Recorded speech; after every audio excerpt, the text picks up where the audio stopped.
Do you have a good name? Do you have a good name?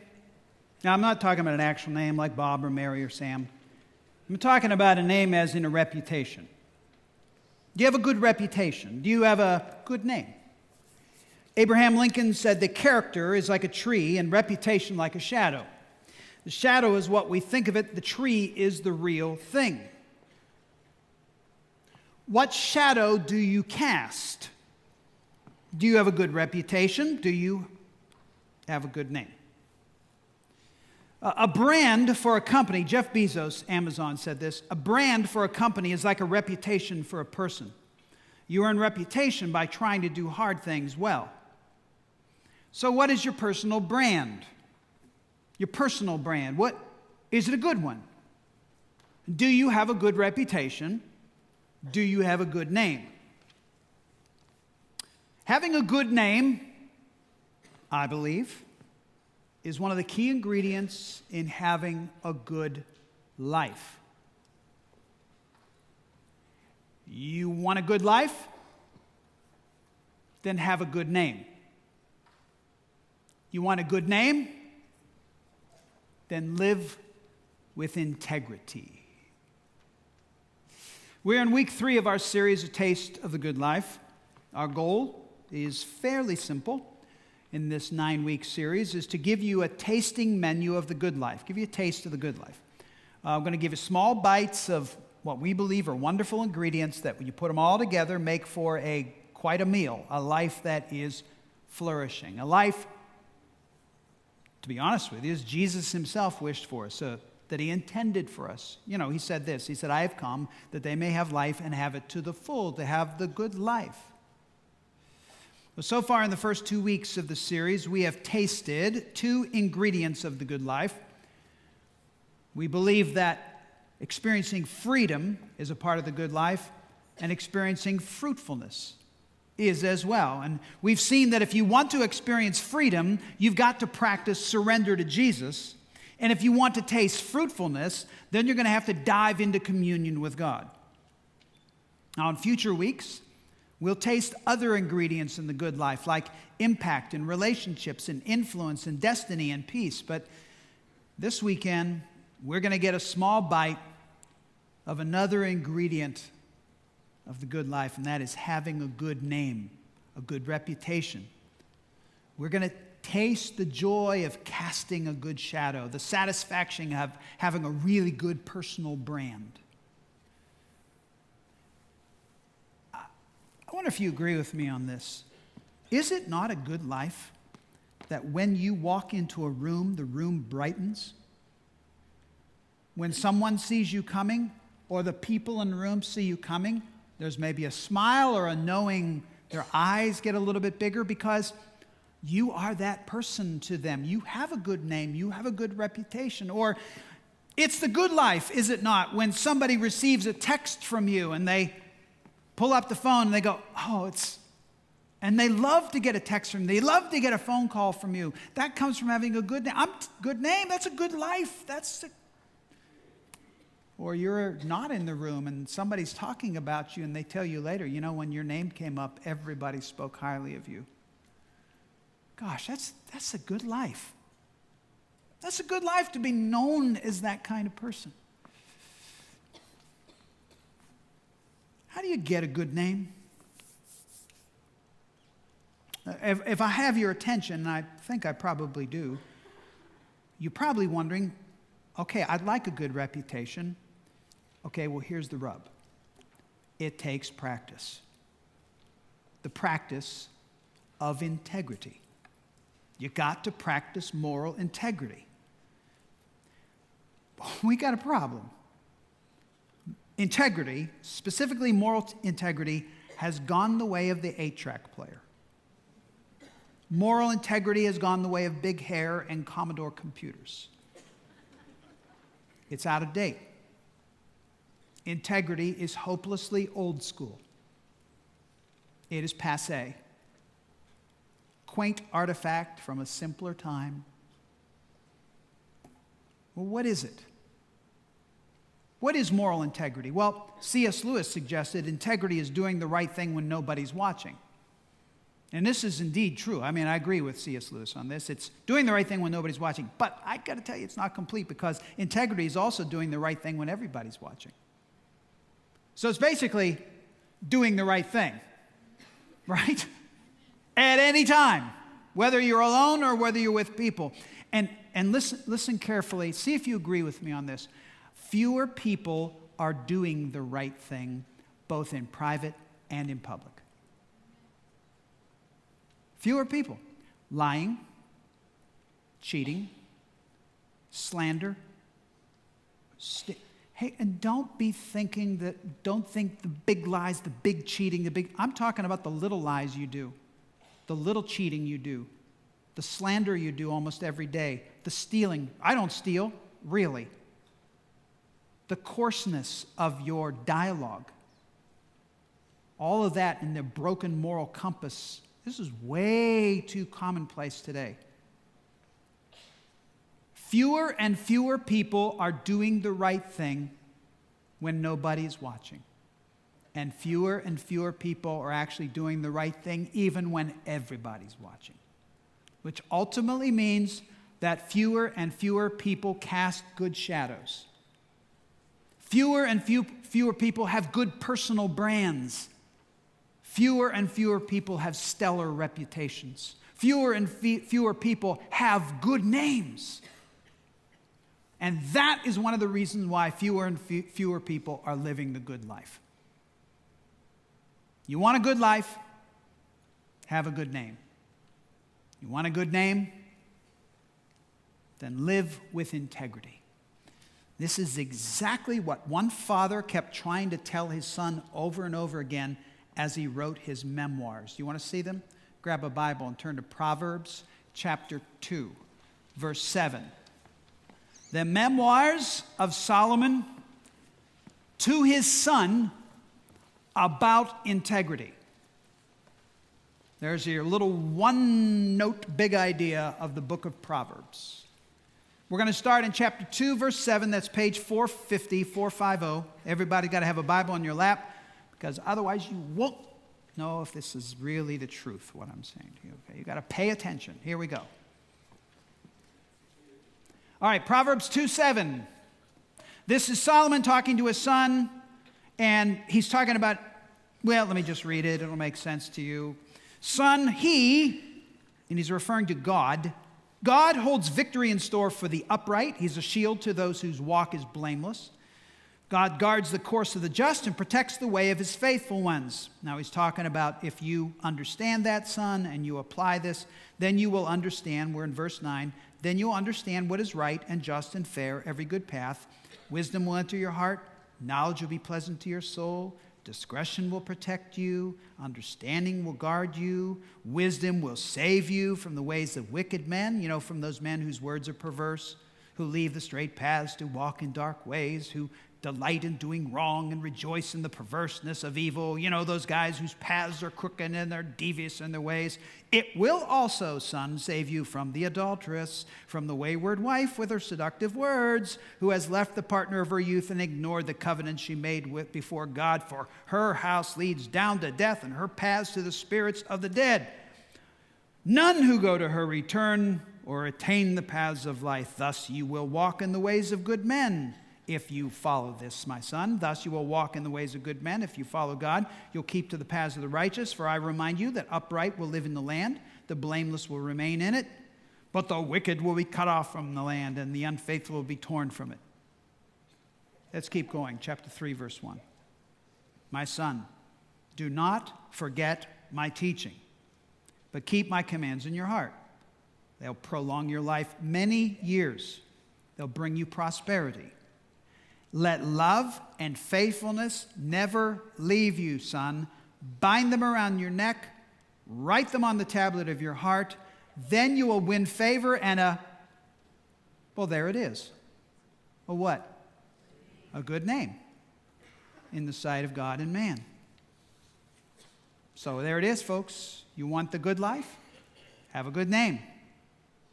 You want a good name? And live with integrity. Now, I want to go back, starting at verse 7, and I want to answer a couple of questions. And the first question, what exactly is the life of integrity? We're going to figure that out just in verse 7. And then verses 8 all the way through chapter 3, verse 1, we are going to find out what happens when a person lives with integrity. We're going to get just a whole boatload of ingredients of the good life. In other words, you're a person of integrity. Bam, bam, bam, bam, bam, bam. Here are all the things that happen to you if you live a life of integrity. Okay, let's answer the first question, though. Verse 7 and 8. What is the life of integrity? So Solomon lists 4 terms to describe a person of integrity: upright, blameless, just, and faithful one. There they are. You can see them right there. Let's take them one at a time. He says victory. He holds victory in store for the upright. Okay, the upright literally means not crooked, okay? It implies a person who is upright is not morally soft. He doesn't cut corners, or she doesn't cut corners. They're not questionable. They're upright. We actually use that term, upright. He's a fine, upright man. Okay, upstanding man. The second word of a person of integrity is a person who's blameless. And this is the word that actually means integrity, as in a steel bar that has integrity, or a piece of wood that has integrity. It's not bending. It's solid. It's not squishy. So a blameless person is a solid person. Their walk is solid. Justice, this is a huge word. There are a few Hebrew words like hesed, which means mercy, the love of God, mercy. There is shalom, which means peace. And then we got this one. If you take these 3, hesed and shalom and mishpat, which is this word, it's pretty much the composite of God. What does justice mean? Well, it's a huge word that describes, it's like the opposite of all things that are evil. So this is like, if things are evil, mishpat is all things that are not evil. It is justice. It is the entire universe depends on there being justice. Do you understand this? Because if there's not justice, the whole universe unravels. This is why this is a huge characteristic of God. And notice that Solomon says that God guards the course. This is the man of integrity, is a just man. This is justice keeps chaos at bay. So a person of integrity keeps chaos at bay by their upright, blameless walk. I mean, that's just a mind boggler right there, which makes sense that the last term he uses in verse 8 of a person of integrity is a faithful one. Faithful one. This is a very special word. There are actually some translations that use the word saint here. A faithful one is a very special person. I'm going to go right to this. I believe a faithful person is actually a hero of God. So, a person of integrity is blameless, upright, person of justice, holding evil at bay, and they are saints in God's eyes. That's the composite of a man or a woman of moral integrity. Now, we don't use those words today as much. Here are some words we use to describe a person of integrity. Maybe this will resonate with you. Honorable, respectable, conscientious, noble, solid, upstanding. This may be a little bit of a side road, but I feel like I want to take it because it's important. The person of integrity is not an island unto themselves. A person of integrity has a significant amount of influence on their community. Let me explain. A person of integrity has authority, but not just any authority, but spiritual authority. Let me explain this. If I had a gun right now and I said, do this, you would. That's authority. But that is improper authority, right? If I yelled and pounded my fist, or I said, well, I am, and you, that would be using authority of a different kind. That'd be wrong. Spiritual authority is mystical. There's some kind of magic, some kind of mojo in spiritual authority. When a person who has spiritual authority walks into the room, you look at them, and just about anything they suggest to you, you would do. You know why? Because you trust them, You believe in them. They have all kinds of integrity. You see, they're the blameless person, the upright person. They're the person you trust. They're the person with the cast along shadow. They're the person with the good personal brand. They're the person with the what? Good name. With a good name. And they wield tremendous amount of spiritual authority. Gosh, that's the good life, isn't it? Is that not the good life? Clearly, this is a person with a good name. Now, I want to show you, now the second question I want to ask of this passage, and this will be the bulk of the rest of the message, is I want to list, bam, bam, bam, all these descriptions of what happens to a person who is a person of integrity. Let's start at verse 7 again, but look differently at these verses. Here's what God holds in store for the person of integrity with a good name. Victory. He's a shield. He guards their course and protects the way of his faithful one. That's what it says in verse 7 and 8. So listen to me. This is fascinating. A person of integrity enjoys the direct intervention of God in their life more than anybody else. Now stop and think about this. God is a personal bodyguard for the person of integrity. Protects, shields, guards, provides. That is the good life. For the God of the universe to be your own personal bodyguard. I'm going to go right to say that's a pretty good life. Right? But that's not all. Let's go on. Verses 9, 10, and 11. If you're a person of integrity, you will understand. Wisdom, verse 10, will enter your heart. Knowledge will be pleasant to your soul. And discretion will protect you. All right? So look at this. A person of integrity is smarter than anybody else. Wiser, more understanding, has more discretion. A person of integrity is less stupid than any other person. God is your bodyguard, smarter. Those are pretty good ingredients. But there's more. Let's go on to verse 12. Wisdom, and you could read between the lines, integrity will save you from the ways of wicked men, from men whose words are perverse. Then hop down to verse 16. It will also save you from the adulteress, from the wayward wife with her seductive words. So here's another ingredient of the good life for the person of integrity. A person of integrity is protected from jerks and hustlers. You're protected from jerks and hustlers. But we're not done. There's more. Go down to chapter 3, verse 1. My son, don't forget my teaching. Keep my commands in your heart, for they'll prolong your life many years and bring you prosperity. If you're still with me, here's a big payoff. A person of integrity lives longer. Cool. A person of integrity experiences prosperity. Now, don't ask me because I don't know what he meant. Does he mean you're richer? I don't know. I don't. But he seems to imply that if you're an upright person who's blameless and lives just and the faithful, the being the saint and all the thing, you live longer. That's good. That's the good life. And finally, verse 3. Let love and faithfulness never leave you. Bind them around your neck. Write them on the tablet of your heart. Then both God and man will like you a lot, and you'll have a good name. A good name.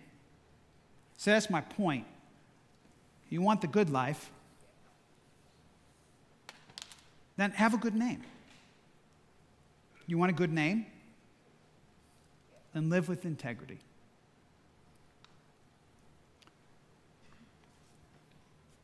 Recently, I had a piece of cake.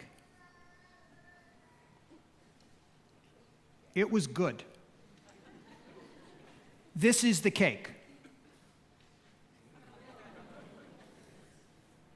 Oh, wait. It's called the Millionaire Cake. That's the name. It's from a place in Indianapolis called Cake Bake. Thank you, Mike and Liz Henderson. They came over to our house. We had dinner, and they brought pieces of this cake. I'm rather enamored with this cake. I called them today and I said, do you have any of the Millionaire Cake? I was actually going to buy it and bring it. And even though I'm going to be in Fisher's, I was going to take a cake there and a cake here and let you taste it. It's not in their menu right now. I cried a little bit.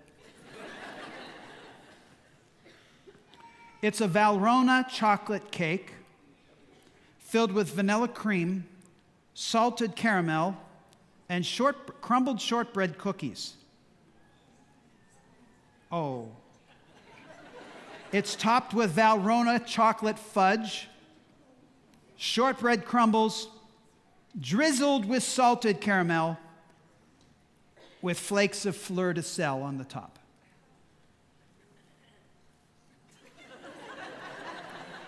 It is otherworldly. The texture of the cake is not too spongy, and it's not too dense. It's perfect. The chocolate powder, I have cooked with Valrhona chocolate powder. It's the best chocolate powder you can buy. Actually had fruity notes to it. You have the slight crunch of the shortbread pieces. I love shortbread cookies. Cookies in a cake. And then, I have to have a moment here, salted caramel, which is what God has for breakfast, lunch, and dinner. Right? Topped with these little flakes of the best salt on the planet, fleur de sel. It is good life in a bite, everybody. This cake is a melange of tastes. It is a combination of flavors, a compound of textures and experiences, as is a life of integrity. A life of moral integrity is a slice of the good life. When you live a life of integrity, here are all the ingredients of that life. You experience God's direct intervention in your life. You really do. You become smarter. You're protected from jerks and hustlers. You actually live longer, more prosperously, and everywhere you go, you have a good name. Now, who wants a piece of that? Here's how. It's time for me to get insanely practical here, so say to the person beside you, he's about to get insanely practical. Go ahead and tell them that. Okay.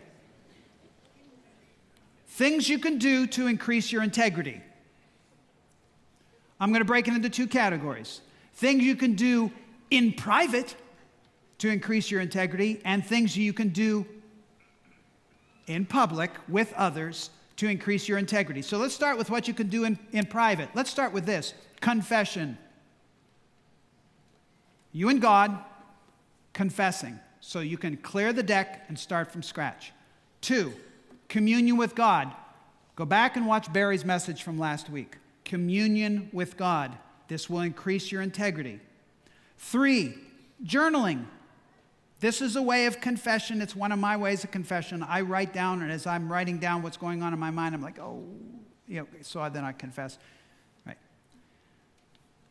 Fasting. But not fasting from food, although you might have to fast from food if that is keeping you from integrity.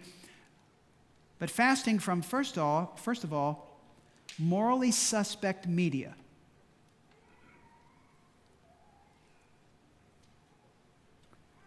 Here's a review of a very popular series that you could watch, and many people are. Listen to the review.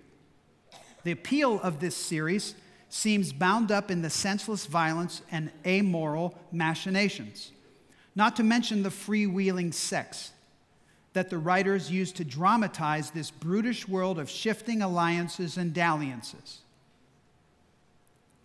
Of course, I'm speaking of Game of Thrones.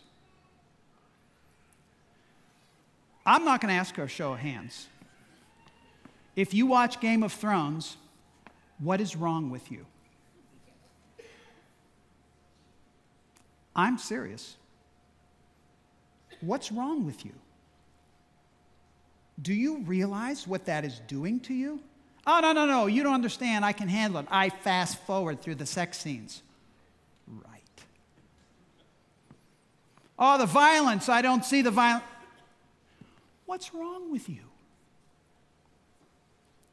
It's time for you to fast from morally suspect media, unless you don't want a good name.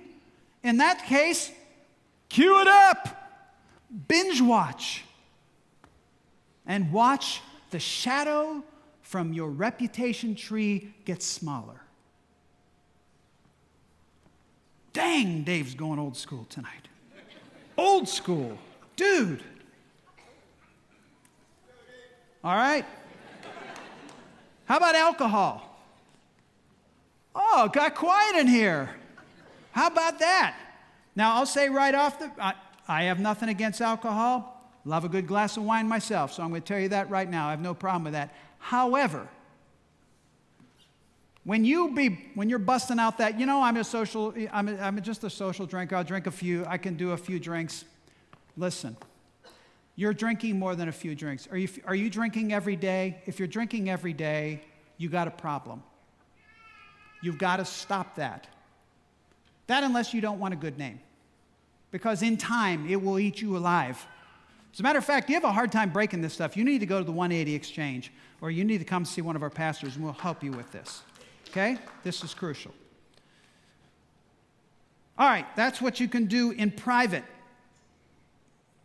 It's not as intense, the rest of it, okay? So, what can you do with someone else to help increase your integrity?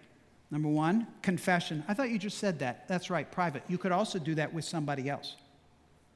Accountability. And how about this, the way of discipleship? Maybe the best path to integrity is with someone else's help and encouragement. And at the heart and the core of the way of discipleship that we've introduced at Grace is one person meeting with another person frequently enough to know one another and long enough to get to know what's really happening in your life, walking through these practices. And by the way, essentially, we're going to talk about the way of discipleship every single week in this series because that's one of the application points. Be engaged in the way of discipleship so you can meet with somebody else and walk through what it takes for both of you to become people of integrity. Now, if you want to know more about it, stop by the information desk or go to our website and read about the way of discipleship and how you can be a part of it, or stop in our lobby. There's a big blackboard out there, and if you're in the way of discipleship, we want you to stop out there and write a word, one word that describes your engagement in the way of discipleship. Let everybody else see it. We want to motivate people to be involved.